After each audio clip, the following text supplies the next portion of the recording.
Aujourd'hui, on se retrouve pour un format qui diffère encore des fois précédentes, c'est-à-dire que là, on ne fait pas du vlog. Ça va être un podcast essentiellement audio. Il y aura très peu de choses qui vont illustrer mes propos. Le sujet s'y prête pas beaucoup. Donc n'hésitez pas à mettre le casque et à vous lancer dans vos autres projets couture en parallèle. Ce sera beaucoup plus confortable. Moi, en attendant, je m'occupe de préparer mon patchwork. Aujourd'hui, je reprends la série autour de mon appartement. Vous vous rappelez, en juin, j'avais sorti déjà un premier podcast autour de ma recherche d'un nouvel appartement pour une pièce en plus pour ma couture. Et comme vous pouvez voir aujourd'hui, on est dans la fameuse pièce en plus. Et je vous avais laissé sur votre faim. Je sais que certaines m'ont réclamé justement la suite dernièrement. Eh bien, aujourd'hui, je vous présente la suite. On s'était arrêté sur le fait que j'avais trouvé ma fameuse perle rare. C'est-à-dire que j'avais trouvé un appartement qui allait même au-delà de mes attentes. Un 4 pièces, 72 mètres carrés, configuration optimale, traversant, lumineux, et en plus en plein dans la forêt, donc que dans le monde le peuple. Et surtout, c'est qu'il rentrait totalement dans mon budget, l'idéal. Alors bien sûr, c'est un appartement qui est pas refait à neuf, il nécessite quelques travaux. Moi, je préfère ce format-là parce que ça me donne une opportunité de réduire le coût de l'achat, je peux négocier, et dans mon enveloppe de travaux, je peux inclure la partie esthétique. C'est quand vous cassez des murs pour l'électricité, de fait, il y a un moment, il faut les reboucher, il faut les repeindre. En termes de travaux, qu'est-ce qu'on avait à faire? Déjà, il y avait toute la partie électrique, parce qu'il faut savoir que cet appartement, il datait des années 60. L'électricité n'était pas à la terre, ça a été ramené plus tard jusqu'à l'entrée des appartements. Ils ont quand même repris une partie parce qu'ils ont donc refait la cuisine, et à ce moment-là, ils ont pris la terre. Alors là, c'est la partie qui m'a un peu étonnée parce que normalement, quand on fait ce type de rénovation, on peut pas se contenter de les faire dans une pièce, on doit le faire partout, il me semble. Bon, peu importe, quoi qu'il arrive, moi je devais le refaire, quoi. Parce que de toute façon, je pouvais pas rester dans cet état-là. Le deuxième point, au-delà de l'aspect électrique, il y avait d'autres choses à revoir en termes de travaux. Je classifierais pour le coup vraiment d'esthétique. Alors, faut savoir que on a beaucoup de pièces qui sont très fonctionnelles. La cuisine et la salle de bain, elles sont très fonctionnelles, mais esthétiquement parlant, je suis pas convaincue. Déjà, en fait, il faut savoir que l'essentiel des murs sont talochés.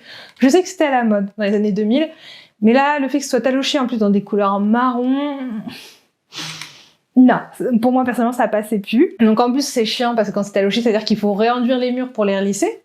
Mais bon, c'est un tarif à prévoir. Et ce qui me gênait beaucoup, c'est qu'il y a eu un petit mix en fait du moderne et de l'ancien. Notamment dans la cuisine, c'est flagrant. Vous avez donc une cuisine Ikea qui est vraiment très fonctionnelle, elle est vraiment très bien, sauf qu'ils ont mis en fait des façades laquées avec des poignées un peu rétro également, et également un plan de travail inox avec un évier rétro. Et je trouve que le parti pris est trop 50-50. C'est-à-dire qu'on dit toujours, ok, si vous voulez faire du rétro, rajoutez une petite touche de modernité pour pas faire un effet too much. Mais dans ce cas-là, en fait, il faut avoir un équilibre. En gros, vous mettez 10% de moderne et le reste, c'est du rétro. Là, on était à 50% rétro, 50% moderne. Et ça fonctionne pas. Sachant que les placards étaient gris, et donc le côté laqué, ça faisait en fait refléter la couleur de la peinture qui était ce fameux marron. Donc le gris prenait un petit aspect un peu rougeoyant, qui le soir a été une catastrophe, surtout si on rajoute les lumières LED. Bref, cette cuisine a tendance à me donner la nausée si vous l'avez pas deviné. Donc le seul problème, c'est que je me voyais pas refaire la cuisine, vu qu'elle est, fonctionnellement parlant, elle est parfaite, à un détail près et un gros détail. Il n'y avait pas de place pour mettre un grand frigo. Alors je vous raconterai ça plus tard comment j'ai réglé le problème, mais ouais, ça a été une cuisine où il y avait juste la place pour un mini frigo sous le plan de travail, et pour moi c'est pas possible du tout ce fonctionnement-là. Donc j'ai dû un peu la réagencer, mais je n'ai pas refait la cuisine. C'est pas mon objectif pour le moment, peut-être plus tard, et ce sera juste les façades que je changerai, sauf que le problème, bon, je suis allée me faire un devis sur les façades, c'est pratiquement le prix d'une petite cuisine, et il y en avait pour 4 à 6 000 euros. Je leur ai dit, les gars, c'est pas les caissons que je veux, ni les rangements intérieurs, c'est juste les façades. Ça me coûte la peau des fesses, je vous raconte pas. Du coup, c'est vraiment pas ma priorité. En l'état, elle est fonctionnelle. En plus, il faudrait refaire le sol également. Donc, on va rien faire. Au niveau de la salle de bain, également très fonctionnelle.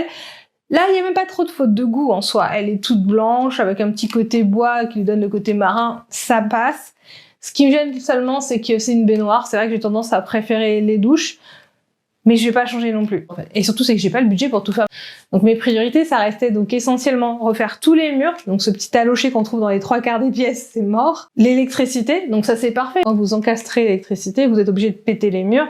Si vous pétez les murs, vous les repeignez. Donc tout rentre ensemble, c'est parfait. Si je dois faire les peintures et que je dois faire l'électricité, ça fonctionne. Et la dernière enveloppe de travaux, ça va être le sol. On a un magnifique parquet qui court sur la majorité des pièces, sauf celle d'eau, donc salle de bain et cuisine. Et toilettes, bien entendu. Par contre, il avait un peu souffert sur des zones un peu plus de passage, et donc il faut vraiment le reponcer et à nouveau le vernir. Donc en tout et pour tout, si on fait le calcul avec l'électricité encastrée, la peinture et la réfection des sols, j'avais évalué grosse maille 20 000 €. J'ai pas demandé de devis, je suis allée sur internet pour avoir des fourchettes de prix. C'est pas quelque chose que je conseille, en tout cas pour votre premier achat. Moi, pour mon premier achat à Clichy, faut savoir qu'il y avait énormément de travaux, électricité, luminaire, faux plafond, plomberie. Là, j'avais pas lésiné, c'était mon premier achat, je savais pas dans quoi je me lançais. J'ai exigé auprès de l'agent immobilier, avant de signer le compromis, de faire visiter à 3 artisans. Donc c'était des artisans tout corps de métier. Du coup, ils sont arrivés, ils m'ont fait un calcul pour l'intégralité des travaux, mais ça me permettait vraiment d'avoir une estimation, de savoir dans quoi je me lançais. C'est vraiment quelque chose que je vous préconise si vous vous lancez dans votre premier achat. Soyez exigeants, n'hésitez pas. On va essayer de vous mettre la pression, je vous le dis tout de suite. Hein. L'agent immobilier il va vous dire oui, il y a d'autres personnes qui sont sur le coup et tout. Bah c'est pas grave. En fait, même si vous l'avez pas du premier coup, celui qui vous plaît, au moins vous aurez une estimation, parce qu'il faut en fait entraîner votre œil pour repérer en fait quels sont les coûts, quels sont les travaux. Et vaut mieux laisser passer une opportunité, mais derrière s'acculturer sur les prix, sur les travaux, toutes ces choses-là, qu'aller trop vite, acheter à un prix qui n'est pas en adéquation avec les coûts du marché, et pas pouvoir faire des travaux à la fin parce que ça dépasse amplement votre budget. Ça, c'est la pire des choses qui pourrait vous arriver. Sachant que quoi qu'il arrive, même si vous essayez de vous sécuriser un maximum, vous allez vous faire avoir. Je tiens à vous le dire, moi, mon premier appartement, j'ai eu quelques arnaques, j'ai eu des déboires. En gros, mon entrepreneur qui m'a laissé avec des travaux non finis à certains endroits, il a posé les fenêtres n'importe comment. Ça fait partie du jeu. En fait, il faut se dire, c'est comme quand on est entrepreneur, quand on lance une nouvelle entreprise, en fait, on investit avec un risque de perdre de l'argent. Vous achetez un appartement, c'est le même principe. Il faut se dire que c'est un projet avec ses opportunités et ses risques. Il faut accepter aussi bien les opportunités que les risques. Si vous faites pas ça, vous avancez pas dans la vie, vous achetez jamais rien. Donc faut juste savoir jauger, prendre son temps, analyser le marché, tester, et à un moment se lancer en assumant que de toute façon il y aura forcément des problèmes. C'est obligé, il y a toujours des problèmes. Donc là j'ai pas demandé de devis avant de signer le compromis parce que je voulais qu'on aille assez rapidement, mais attention, ça veut pas dire qu'après je suis pas allée faire demander mes devis. C'est juste que j'avais déjà fait ce type de travaux et j'avais encore une bonne estimation des coûts associés pour ce type de travaux. Donc j'en voyais pas l'utilité de me lancer tout de suite dans la quête d'artisans qui prennent diplôme pour prendre des rendez-vous, pour se déplacer, bref. Vous l'avez compris, j'ai choisi la facilité. Pourquoi j'ai fait cette évaluation ? Ça va tout simplement me servir à négocier. Il faut savoir que sur Internet, si vous cherchez, vous fouillez un petit peu, il y a des sites qui vous font la traçabilité, l'historique du coût du bien, depuis combien de temps il est sur le marché, s'il y a eu des baisses, à quel moment, à combien de pourcents, et il y a des comparatifs par rapport à ce que vous retrouvez sur Internet. Et ça, c'est très important d'aller chercher cette information parce que ça vous permet d'évaluer on va dire l'état d'esprit de votre vendeur. Et moi, notamment, quand j'étais allée chercher, donc c'est pas forcément évident de trouver. Alors peut-être que j'ai pas toutes les bonnes façons de faire, mais j'avais tout simplement tapé le mètre carré, la zone de recherche et le nombre de pièces. Et en fait, via les images qui remontaient dans le moteur de recherche, j'ai reconnu les photos d'illustration de l'appartement. Et quand vous cliquez dessus, vous tombez en fait sur ce fameux site qui répertorie tout l'historique de l'appartement en question. Et en fait, l'appartement que j'avais visé, l'air de rien, il était en vente depuis quelque chose comme mars ou mai. Je suis plus très certaine. Et on était donc en septembre, pour rappel. Et en fait, il avait déjà subi 2 baisses, dont la dernière était en juillet. Donc je n'étais pas sûre d'arriver à réussir à avoir une seconde baisse, mais je me suis dit, déjà, le prix de l'appartement était quand même élevé par rapport à tous les travaux qu'il y avait à faire. Donc je me suis dit, peu importe, même si ça reste encore dans mon enveloppe, si je rajoutais les travaux en plus, là par contre, je dépassais mon enveloppe. Ça n'avait pas de sens. Donc je suis allée voir l'agent immobilier. Il faut savoir que c'est l'agent immobilier qui fait la négociation. Et je lui ai exposé donc ma demande en termes de négociation en argumentant bien. C'est-à-dire en lui disant, voilà, j'ai estimé à 15 000 € pour toute la partie électricité, plus 5 000 € pour le sol et les murs. Avec ça, lui, il a commencé à me dire, bon, peut-être pas 20 000 €, mais 15. Je vais essayer quand même de taper dans les 20, mais attendez-vous plutôt à 15. Ok. Il a négocié ferme, il a dû un peu expliquer à certaines des parties prenantes le coût de la vie, parce qu'il y avait une des personnes qui était impliquée dans la vente qui vivait à Boulogne-Billancourt et donc avait à l'esprit les montants de Boulogne-Billancourt. Donc il comprenait pas que ici, là où je vis, c'est pratiquement moitié moins cher, forcément. Et donc il avait un peu du mal à entendre que je demandais une négociation quand même de 20 000 euros. Ça fait qu'il est déjà baissé par 2 fois depuis mai, quelque chose comme ça. Mais après, en leur expliquant bien, en leur montrant en fait le coût des autres appartements dans la région plus les travaux à prévoir, il arrivait à avoir la négociation totale. Donc les 20 000 euros. Et donc là, ça me met vraiment en joie parce que ça veut dire que je vais pouvoir vraiment avoir une belle enveloppe parce que j'avais bien sûr à négocier un peu plus large que ce qui n'était nécessaire. Donc là, je m'assurais de vraiment pouvoir faire tous mes travaux sans contrainte. Et vous allez voir que par la suite, ça a été effectivement important parce que ça m'a permis de compenser certains surcoûts que j'ai eu besoin de faire. Donc maintenant qu'on a eu la négociation, vient le temps de déterminer le financement. C'est-à-dire qu'avant de signer le compromis de vente, vous avez besoin de déterminer comment vous allez financer. Alors bien sûr, l'agent immobilier, avant de vous rencontrer, il avait évalué vos capacités. Vous étiez venu avec tous vos documents de la banque qui attestaient qu'effectivement vous étiez un potentiel acheteur fiable. Mais là maintenant on rentre dans le détail, c'est-à-dire qu'on a un coût précis et il faut qu'on évalue comment ça va être financé. Donc dans mon cas, j'avais donc l'enveloppe d'achat plus l'enveloppe de travaux pour avoir le coût global. Et donc sur ce coût global, il y avait un tiers qui était pris en charge par mon apport vu que j'avais revendu mon précédent appartement. Il restait 2 tiers qui étaient sous forme de prêt. Sachant que j'avais déduit de mon apport le montant pour les travaux. C'est-à-dire que j'ai pas fait de second prêt pour les travaux, ce que j'avais fait initialement pour Clichy. J'avais fait donc 2 lignes de prêt, une pour les travaux et une pour l'achat. Là, dans ce cas-là, j'ai fait juste une ligne de prêt pour compléter mon achat avec l'apport qui avait été déduit de 20 000 euros pour justement pouvoir financer mes travaux. Aujourd'hui, en termes de financement, je possède actuellement un tiers de mon appartement, les 2 autres tiers sont à la banque. Et il faut savoir que si je le vends au prix du marché aujourd'hui vu que j'ai fait les travaux. Il est considéré remis à neuf, il est dans les normes et il est du coup en excellent état vu qu'il vient d'être totalement repeint, remis au propre.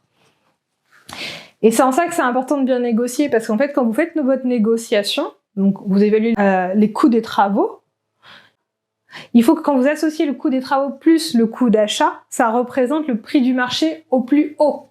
Si c'est en dessous, c'est mieux. Mais si c'est au-dessus, c'est pas possible. Vous allez être perdant. Donc, il faut plutôt partir de l'idée, c'est quoi le montant de votre appartement par rapport à son mètre carré, son emplacement sur le marché. Donc, le montant que vous récupérez sur les sites immobiliers, vous déduisez le coût des travaux.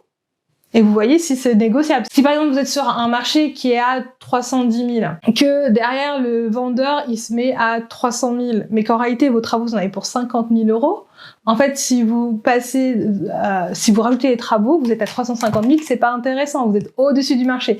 Donc ça veut dire qu'il faut, on va dire, tordre le bras un peu plus du vendeur pour qu'il se réaligne. Et là, c'est là où, justement, l'agent immobilier est censé faire son travail de expliquer cette logique-là aux vendeurs pour qu'ils comprennent que, de toute façon, s'ils s'alignent pas avec les autres biens qui sont sur le marché, il vendra jamais. Parce qu'aucun acheteur a un intérêt à dépenser plus que nécessaire. À moins que vous soyez sur un bien d'exception, mais alors là, je tiens à vous le dire, on n'y est pas du tout ici. C'est un très beau bien, mais il n'est pas l'exception. Donc, une fois qu'on a arrivé à négocier avec notre vendeur et notre agent immobilier, je vais pas emménager tout de suite, non, j'ai encore beaucoup de choses à faire, je suis loin d'avoir fini. Je suis encore qu'au tout début de l'aventure. Il y en a des choses encore à raconter. J'ai un peu appris quelques leçons de ma vente précédente, donc mon appartement de Clichy, et je vois que les frais d'agence immobilière sont à la charge du vendeur. Et là, en fait, j'ai demandé tout de suite à l'agent immobilier si je pouvais les prendre à ma charge. Ça peut vous sembler bizarre.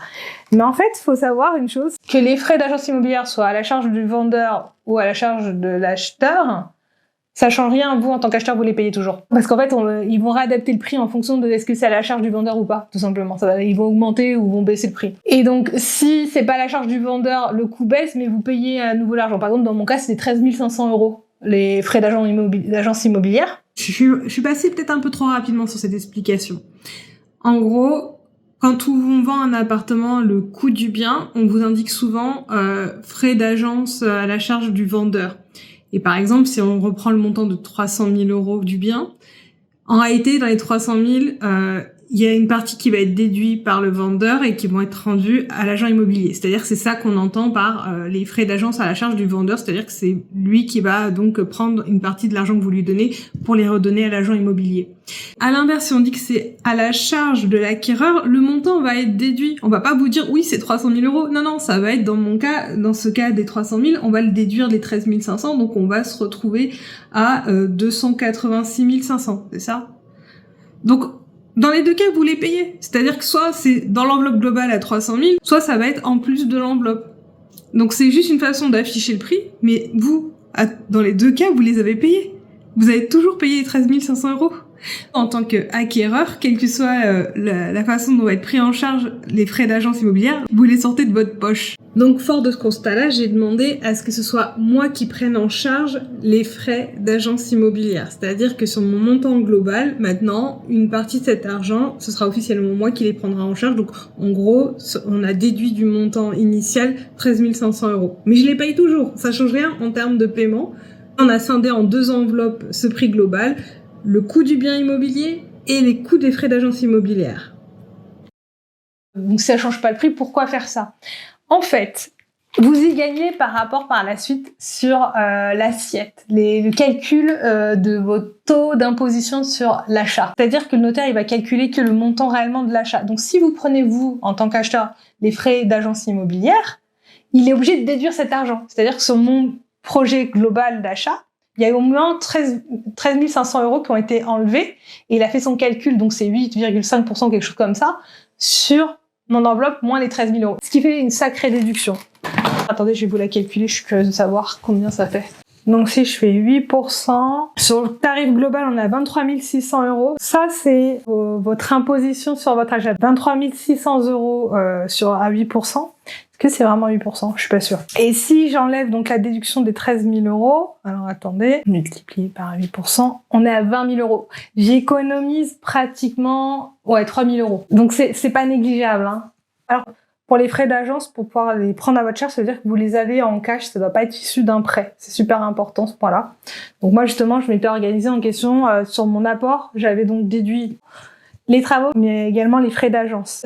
Et ce genre d'astuce, elle fonctionne pas que sur les frais d'agence, mais sur d'autres cas, notamment tout ce qui n'est pas bien immobilier dans le coût global. C'est mon exemple en fait pour Clichy. Quand j'ai revendu mon appartement, j'avais pas intérêt en fait à repartir avec mes meubles parce qu'il fallait que je les mette en garde-meubles. Il fallait faire 2 déménagements, ça me coûtait tellement cher que ça revenait au même que acheter tout neuf. Et donc l'acheteuse, elle a récupéré mon bien avec les meubles et elle a refait le même calcul. C'est-à-dire qu'ils ont estimé en fait tous les meubles que je leur laissais. Ils l'ont déduit du coup, comme ça en fait elle a pu enlever du montant global le montant des biens mobiliers et ils ont fait le calcul du taux d'assiette par rapport au montant déduit de toute la valeur des biens mobiliers. Et des astuces comme ça, il y en a pléthore en fait quand vous achetez un appartement ou n'importe quel autre bien immobilier. Faut pas hésiter en fait à discuter avec l'agent. Si c'est un bon agent, il saura vous le dire. Parce que le mien en fait, surtout celui de Clichy, sur ça il était super fort, il avait plein de bonnes astuces. C'est donc lui qui m'avait préconisé justement de prendre à ma charge les frais d'agence immobilière, etc. Il était vraiment bon. Donc, revenons à nos moutons. La suite, c'est le compromis. On est à peine à la fin de la première semaine de septembre ou le début de la deuxième semaine. Ce qui est dingue, hein, quand on se dit qu'avec mon chasseur immobilier, j'ai perdu 1 mois. En un après-midi, j'ai trouvé l'appartement. En 1 semaine, j'avais déjà fait mon offre. Et en gros, normalement, j'aurais dû avoir dans les jours qui ont suivi le compromis, mais ça s'est pas tout à fait passé comme ça. Parce que là, en fait, comme on est tout début septembre, le compromis, 2 profils peuvent le créer. Soit le notaire, soit l'agent immobilier.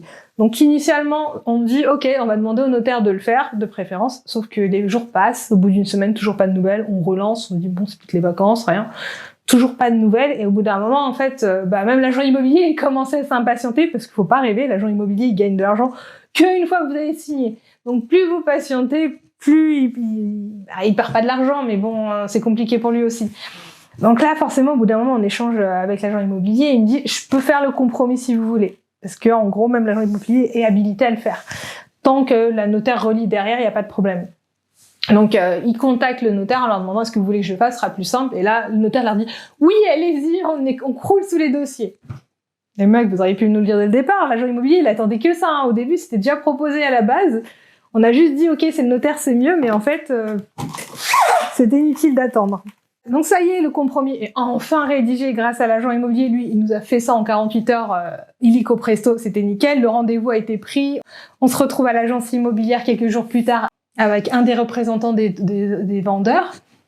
Alors c'est un vieux monsieur qui était adorable, qui était très très drôle. Et il faut savoir que le compromis dure bien 2 voire 3 heures. On y passe un petit moment. Chacun des parties a reçu le compromis, on a pu le relire. Et pendant la session de signature, en fait, l'agent immobilier ou le notaire va repasser en fait sur tous les droits et obligations en lien avec le compromis. C'est un contrat en fait. Vous avez plein d'obligations. Côté acheteur, j'ai l'obligation de démarcher au moins 3 banques pour solliciter pour un prêt. Parce que hors de question qu'on se pointe le jour J en disant « les mecs, j'ai oublié de demander mon prêt, je peux plus acheter, c'est mort ». Au-delà de ça, j'ai l'obligation de le faire selon, on va dire, un cadre bien précis. C'est-à-dire que moi, initialement, quand je suis allée voir l'agent immobilier, j'avais super simulation, mais avec un taux très faible par rapport à ce qui était en vigueur à ce moment-là. Il en a été très étonné et il trouvait que c'était un vraiment bon plan. Je vous expliquerai pourquoi juste après, parce qu'il y a une raison derrière tout ça. Mais dans son cas, pour éviter que je me retrouve à dire « Ah, en fait, la simulation, je suis jamais arrivé à récupérer un prêt équivalent à ma simulation », lui, il va faire un taux supérieur, en fait, par rapport au taux qui était en vigueur, c'est-à-dire on était au-delà de 4, je crois qu'on était à 4,2% à ce moment-là. Donc lui, il fait le vrai taux, il dit en gros, si vous trouvez un prêt, même s'il est au-dessus des 3,80 que vous nous avez fait dans la simulation, s'il est en dessous des 4,2 qui est le taux en vigueur, vous êtes obligé de au moins en accepter un. Sinon, on considérait que c'est votre tort. Un exemple pour juste vous donner un peu plus de clarté. Si par exemple, j'avais une simulation qui me proposait dont j'ai toujours l'enveloppe de 300 000 € à un taux de 3,80. Sauf qu'au moment où je vais demander le prêt à la banque, on me dit « Ah, 3,80, ça passe plus, par contre, je peux vous proposer 4,2. » Comme dans le compromis, on avait mis également une fourchette qui disait « Il faut qu'on trouve un crédit pour 300 000 € avec un taux maximal de 4,2. » Je dois l'accepter. Si je l'accepte pas, il faut que j'aille chercher un autre financement, et cela dans un délai de 45 jours. Dans le compromis, il y a stipulé que vous avez 45 jours pour trouver un prêt selon le taux défini dans le document. Donc par exemple, le taux le plus haut ici, c'était 4,2. Si par contre, on me fait une autre offre qui est par exemple à 4,5, là j'ai le droit de dire non. J'ai le droit de dire non, c'est au-delà des 4,2 qui est la fourchette haute définie dans le compromis. Donc dans ce cas-là, je serai pas en tort. On me dira, ok, vous avez trouvé que des offres qui étaient au-delà de ce qui était défini comme fourchette acceptable dans le compromis. Vous avez fait plus de 3 demandes. Et dans les 3 cas, à chaque fois, ça a été au-delà des 4,2 ou ça a été refusé. Dans ce cas-là, on considère qu'effectivement, le compromis est caduc, mais que c'est pas de mon fait. J'ai pas de tort et on annule donc le processus de vente. Et je récupère l'argent que j'ai donné en acompte. Dans mon cas, c'était 13 000 €. À l'inverse, si on me proposait une offre de prêt à 4,2 et que je la refuse, là par contre, j'ai pas de prêt, on annule également la vente, mais par contre, le vendeur conserve les 13 000 € que j'avais laissés en acompte. Voilà pour la petite explication autour de cette histoire de compromis, de taux, etc. Donc c'est juste un petit cadrage légal pour éviter qu'on la fasse à l'envers au vendeur qui en attend lui de l'autre côté. On a plein de petites obligations côté acheteur et côté vendeur. Il y en a aussi. Écoutez bien, parce qu'elles vont avoir un impact. Donc du côté du vendeur, l'obligation c'est que déjà, s'il y a une assemblée générale qui a lieu entre le moment où il y a le compromis et la signature, le vendeur doit explicitement en informer l'acheteur. Parce que ça veut dire que s'il y a une assemblée générale, il y a quelque chose qui est voté, notamment des travaux et donc des coûts à financer, faut que l'acheteur soit informé qu'il vote parce qu'il sera en charge de ses coûts à venir. Et si dans le cas, l'acheteur n'a pas été prévenu en temps et en heure, les coûts qui pourraient être votés seraient donc à la charge du vendeur. Faut savoir que donc toutes ces explications, il y en a eu pléthore. C'est important de bien les expliciter et d'échanger avec l'agent immobilier. Donc ça a pris plus de 2 heures. On a beaucoup discuté. Le vendeur était très drôle. C'était un vieux monsieur qui était comique, qui avait besoin de parler, je pense aussi. Donc on a déroulé toute sa vie. Je connais tout en détail son métier, sa carrière. Bref, le compromis a été signé et suite à ça, l'agent immobilier a à également partager le document signé avec les notaires parce qu'ils doivent donc l'approuver, vérifier que tout est en règle. Parce qu'il y a encore toutes les étapes administratives de leur côté. Et là, ça va pas louper 2 jours plus tard. Donc le notaire nous rappelle en nous disant il y a un problème, vous avez pas du tout déduit les frais d'agence, du coup ça fait comme si vous payiez en gros 2 fois les frais d'agence. C'est clair que là, moi, je suis pas d'accord. Donc, effectivement, on fait la déduction. Donc, en fait, on a juste réécrit le compromis en disant, voilà, il y a un avenant sur cette partie-là, c'est pas tel montant, mais en gros, c'est le montant moins les 13 500 € dont je vous ai parlé. Et donc, ils ont bien spécifié après que je prenais également en charge les frais d'agence immobilière. En fait, il faut être tout le temps vigilant. Même s'il y a des experts qui sont censés le travail de vigilance, regardez pour vous, on n'est pas à l'abri. Et vous allez voir que ça va se reproduire encore dans mon histoire. Donc, il faut compter sur personne. Vous devez relire tout et être vraiment au détail près. Si vous avez moins de doutes, vous appelez. Surtout, vous n'hésitez pas. Ils sont là pour ça. Donc, un avenant plus tard, à nouveau signé. Alors, l'avantage, c'est que depuis qu'on a la signature électronique, au moins, ce genre de situation, en 2 minutes, c'est réglé. Hein. Les personnes s'appellent, confirment qu'effectivement, il y a une erreur, elles réécrivent. On vous envoie un document sous forme de signature électronique et c'est re-signé dans la minute. Donc ça c'est un des gros avantages du Covid, c'est que tout le monde s'est habitué à la signature électronique. Vous pouvez tout faire à distance sans contrainte. Ce qui est assez important parce que dans mon cas, en fait, c'était plusieurs vendeurs. Parce qu'en fait, c'était un veuf avec ses enfants et chacun, en fait, vivait à l'autre bout de la France. Donc c'était vraiment bien d'avoir la capacité de faire tout en mode signature électronique pour éviter ce genre d'inconvénients. Et je vous parle d'expérience parce que quand j'avais acheté à Clichy, c'était également un héritage, il y avait 9 personnes dessus. Et les 9 personnes étaient tous des personnes âgées. Ils n'avaient pas tous Internet ou des adresses mail. Donc, je vous raconte même pas le délire que ça avait été pour faire la signature. Je crois qu'on avait passé facilement un bon mois pour collecter toutes les signatures. Donc, dans ce cas-là, en fait, vous demandez des procurations. Les procurations papier. Il y avait les petits papiers mamie qui étaient trop mignons. On leur avait faxé le papier qui était déjà pré-renseigné. Ils avaient juste à remplir leur nom, leur signer et tout. Et ils nous avaient renvoyé ça. Donc, ceux qui avaient le fax par fax et ceux qui n'avaient pas de fax, par courrier directement à l'ancienne. Et comme ça, on n'avait plus qu'un seul interlocuteur en charge de signer à Paris. Mais voilà, ça nous avait pris 1 mois juste pour collecter les 8 procurations. 1 mois. Vous imaginez le délire? J'avais été patiente. Hein. C'était mon premier appartement. J'étais prête à tout. Alors, en même temps, il faut dire que j'étais prête à être patiente parce que c'était probablement la seule opportunité que j'aurais de toute ma vie d'être si près de Paris avec un si petit budget. Parce qu'à l'époque, franchement, j'ai eu une chance de dingue. Bon, en même temps, j'ai récupéré un appartement qui était vraiment dans son jus depuis les années 60 où il y avait tout à refaire. Et il y avait une vraie prise de risque parce que quand je suis rentrée dans l'appartement de Clichy, c'était un appartement où des personnes âgées, elles n'étaient pas décédées dans l'appartement, mais elles étaient mortes les unes après les autres à l'hôpital. Et du coup, il n'y avait pas eu de vidage de l'appartement. Et vous vous rendez compte, les personnes des années 60, en fait, elles avaient des gros meubles, elles avaient des tentures au mur. Et donc, quand vous rentriez directement chez elles à Clichy. En fait, je pouvais pas vraiment me projeter, vérifier qu'il n'y avait pas de moisissure derrière les murs ou qu'il n'y avait pas de problème, ou la surface, parce qu'en même temps, il y a des énormes meubles massifs en plein milieu de l'espace. Je veux dire, on devait slalomer entre les tables et les armoires, pour vous dire. Donc, en gros, il y avait une prise de risque assez importante, l'air de rien, à Clichy, ce qui fait que le prix aussi était très intéressant. Bref, revenons sur mon appartement actuel. Clichy, c'est fini, de toute façon. Donc là, on va passer dans la phase des 45 jours où on va aller chercher des fonds auprès de la banque. Tenez-vous, parce que là, il y a encore plus de croustillant. L'histoire, elle démarre au tout début, quand j'ai commencé à réfléchir à vendre mon appartement. Soit en mars 2023. Oui, vous avez bien entendu. Mars 2023, c'était donc il y a plus d'1 an. J'ai commencé à me dire, je voudrais bien avoir une pièce plus grande avec un atelier un peu plus à la campagne, m'éloigner de la ville et surtout avoir une pièce en plus pour mon atelier de couture. Je suis allée voir mon banquier à l'époque. Je m'étais un peu renseignée. À ce moment-là, déjà, il y avait la hausse des taux, des prêts d'intérêt. Et il y avait un petit discours qui traînait sur les radios qui disait « Mais n'oubliez pas, à l'époque où vous avez fait vos crédits, il y avait souvent une clause qui permettait le transfert de votre prêt. C'est-à-dire que vous pouvez très bien transférer un prêt en cours sur un nouvel achat. » Je me suis dit, bingo quoi les mecs, si je peux conserver mon taux qui était quand même à 2,60 alors qu'on était en train de parler de 3 à ce moment-là, c'est carrément le bon plan. Donc je prends rendez-vous chez le banquier, je lui expose ma demande. Là il me dit non, ça n'existe pas, on n'a jamais fait ça. Et en ressortant un peu dépitée de l'agence, je me dis, c'est quand même bizarre. Ça m'a étonnée parce que moi, je me souvenais qu'il y avait une courtière quelques années plus tôt, quand j'avais cherché à renégocier mon taux d'intérêt, elle m'avait dit que j'avais une super offre parce qu'en réalité, j'avais encore une mention qui permettait de transférer mon prêt. C'était quelque chose qui avait été enlevé progressivement parce que plus les taux baissaient, plus les banques voyaient qu'il n'y avait pas intérêt à conserver cette clause parce qu'ils allaient se faire avoir.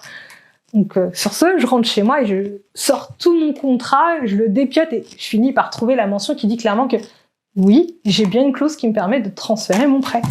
Ni une ni deux, prêt à en découdre avec le banquier. J'envoie un mail avec une capture surlignée de la phrase avec mon contrat en disant que je comprends pas pourquoi moi il dit non, c'est écrit. Bref, j'étais montée dans mes grands chevaux, vous l'avez deviné. Et voilà que c'est la directrice qui me répond peut-être 24 heures plus tard en me disant effectivement, désolé, on s'est renseigné après de la cellule finance et effectivement, vous avez bien droit au transfert, madame. Donc là, je me dis, tiens, c'est bizarre. Pourquoi c'est la directrice qui me répond? Elle a défoncé le banquier, il y a un problème, je comprends pas ce qui se passe. Bon, dans l'affaire, en fait, il y avait rien qui s'était passé, c'est juste que mon banquier, juste après son rendez-vous avec moi, il était parti en vacances et donc, c'était la directrice qui répondait. Mais sur le coup, j'ai eu l'impression qu'en gros, c'était monté au créneau. Je me suis dit, ça y est, j'ai mis le branle-bas de combat. Donc, j'ai retourné toute la banque, je les ai tous mis dans le chaos. Oui, je suis comme ça, je surestime mes capacités à mettre le chaos dans le monde environnant. Donc suite à ça, je reprends un rendez-vous avec le banquier en attendant son retour de vacances, parce que l'air de rien, comme j'étais sortie avec un refus de la part du banquier, on n'avait pas fait de simulation. Donc je me retrouve à nouveau chez le banquier à faire cette nouvelle simulation, et là c'était un peu l'horreur. Je me rends vraiment compte qu'effectivement, il y connaissait rien, ce sujet de transfert de prêt, il avait jamais eu l'information, donc on se retrouve très rapidement en fait à regarder ensemble son écran pour savoir comment remplir la simulation. C'est-à-dire qu'il se retrouvait avec une espèce de formulaire VBA des années 90, non, je dirais 2000, pas du tout attractif, qui te donne direct mal au crâne. Franchement, quand j'ai vu ça, je me dis, pas étonnant qu'il y ait beaucoup de turnover chez les banquiers. Il y avait effectivement un document Word pour donner des instructions qui, lui aussi, sortait direct des années 90. Et franchement, je me suis dit, mais comment ils peuvent travailler comme ça toute la journée avec des documents aussi peu attractifs, quoi. Et donc après une bonne heure à chercher, à tourner le côté dans tous les sens, on a fini par avoir une simulation. Donc ce qui ressort de la simulation, c'est que bien sûr, j'ai pas un taux infini à 2,60.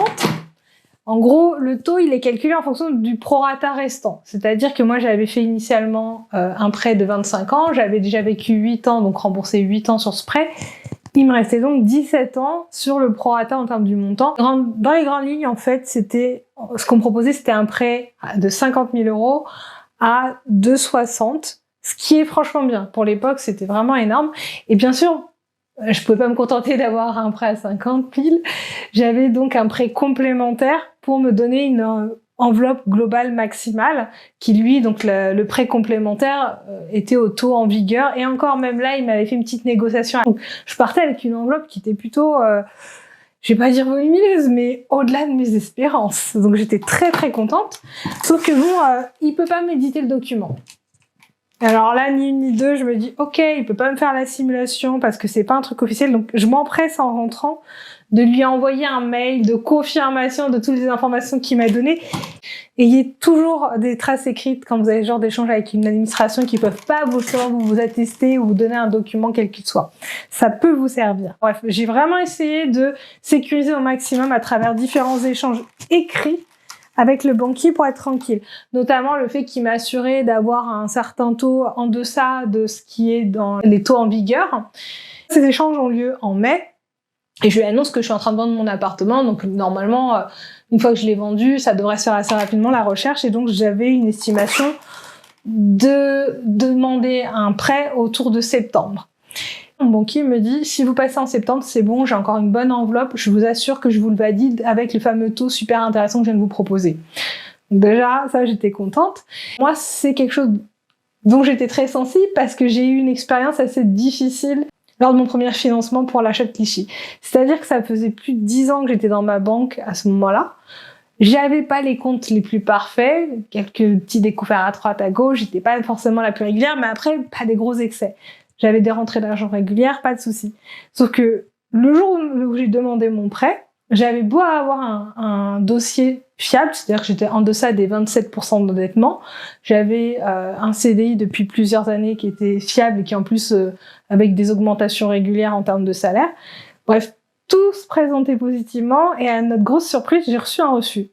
Même le banquier était surpris et après analyse, on m'a dit en fait c'est purement statistique, c'est-à-dire que comme maintenant c'est tripartite, on n'hypothèque plus les appartements, il y a un tiers organisme qui est en charge d'assurer et eux c'est des statisticiens. Si vous rentrez pas dans les cases, ils refusent.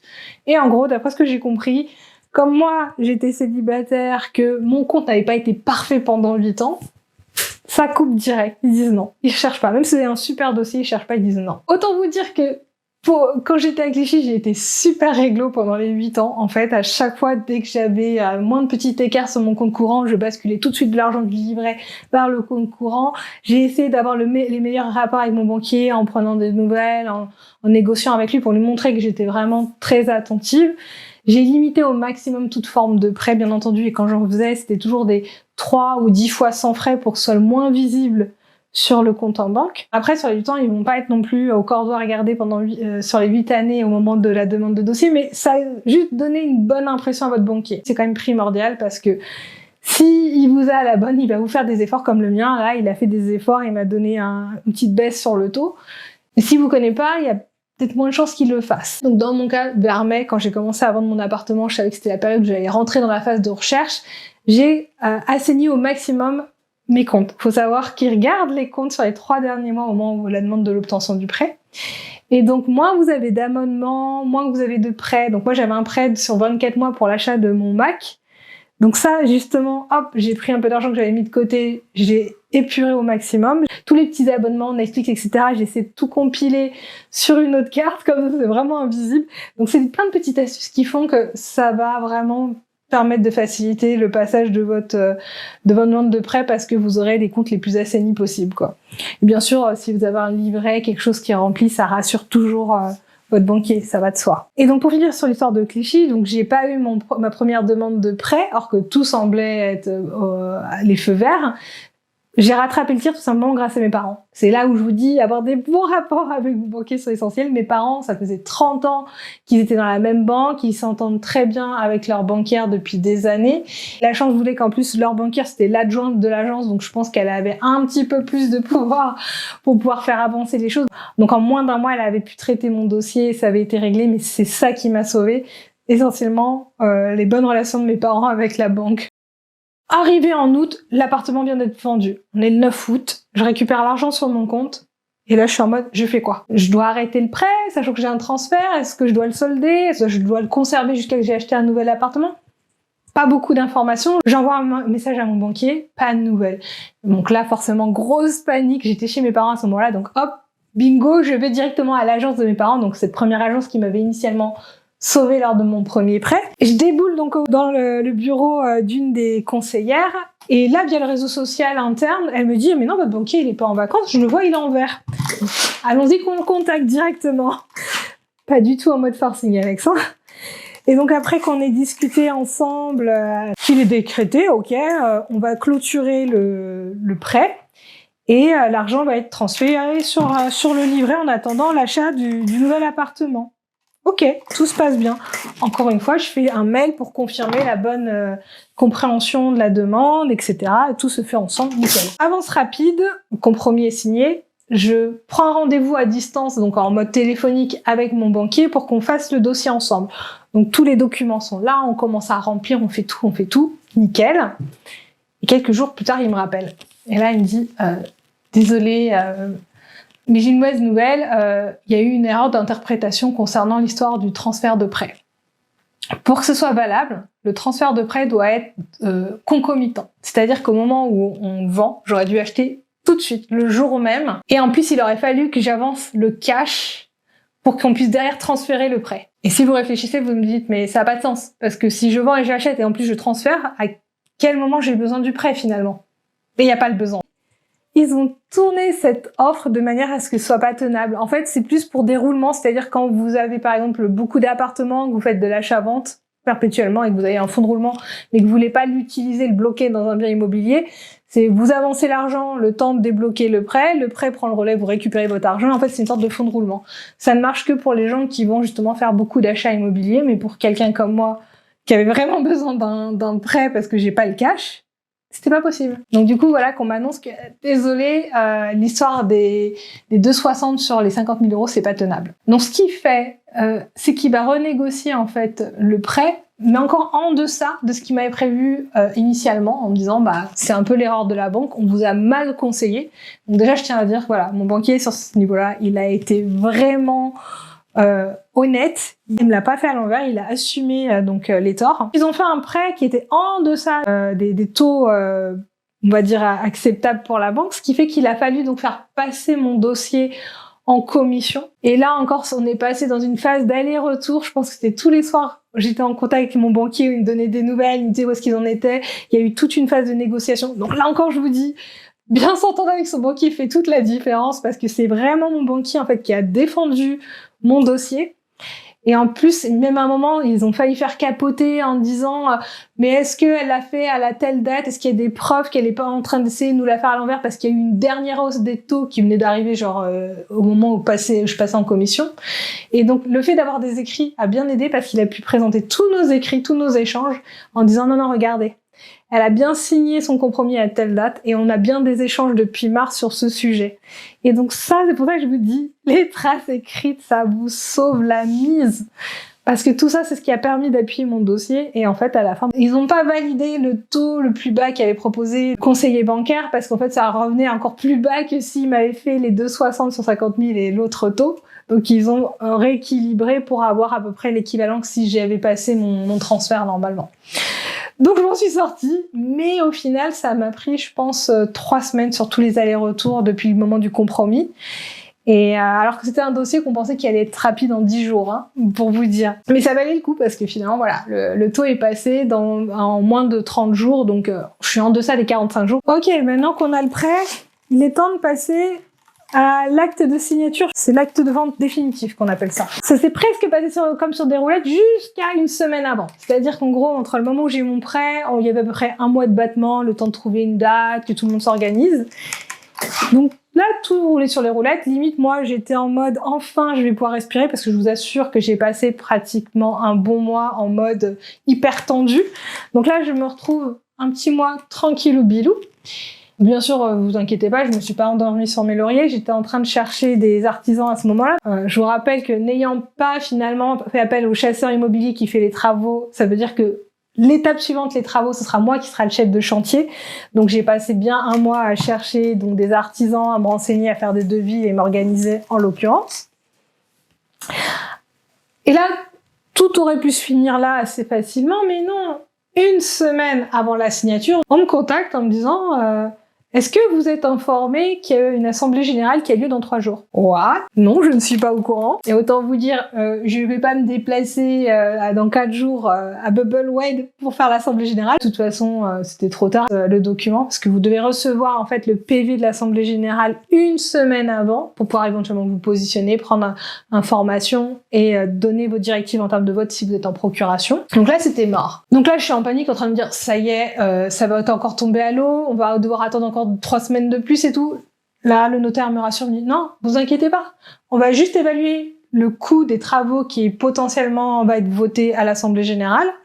Et moi, je vais faire un séquestre. Donc le notaire, il va faire un séquestre sur cette valeur-là, sur le montant de la vente. Et donc après l'Assemblée Générale, si justement c'est voté, cet argent, on me le rend parce que c'est moi qui aurais à le payer, mais du coup, je ne le paye pas, c'est aux frais du vendeur, vu que c'est de son argent que ça sera prélevé. Et si à l'inverse, finalement, rien n'a été voté, c'est le vendeur qui récupère son argent. Et là, c'est le moment où vous me dites, bah, c'est bon, tu vas enfin signer. Non, désolé, je ne signe toujours pas. 24 heures à l'avance, la clerc de notaire vous envoie le document qui reprend en fait tout le contrat qu'on va signer en séance.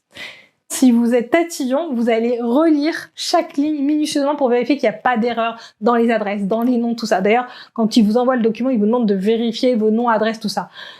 Après ce que j'ai vécu juste avant, j'ai retenu ma leçon, donc j'ai pas que relu mon nom, mon adresse et ma date de naissance, j'ai tout relu. Et j'ai bien fait, parce qu'ils avaient oublié de déduire le séquestre que j'avais laissé à l'agence immobilière. Parce qu'il faut savoir une chose, quand vous faites le compromis pour s'assurer que vous êtes quelqu'un de fiable, vous laissez un séquestre qui correspond, je crois, à 8% de la valeur du bien immobilier.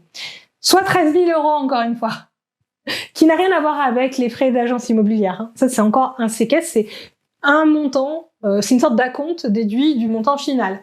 Et donc en fait, elle avait oublié de le mentionner dans le document final, et donc j'ai dit, en fait là, je perds les 13 000 €, vous me demandez de verser beaucoup plus d'argent que ce que je devrais, vu qu'il y a déjà 13 000 € qui ont été versés quelque part.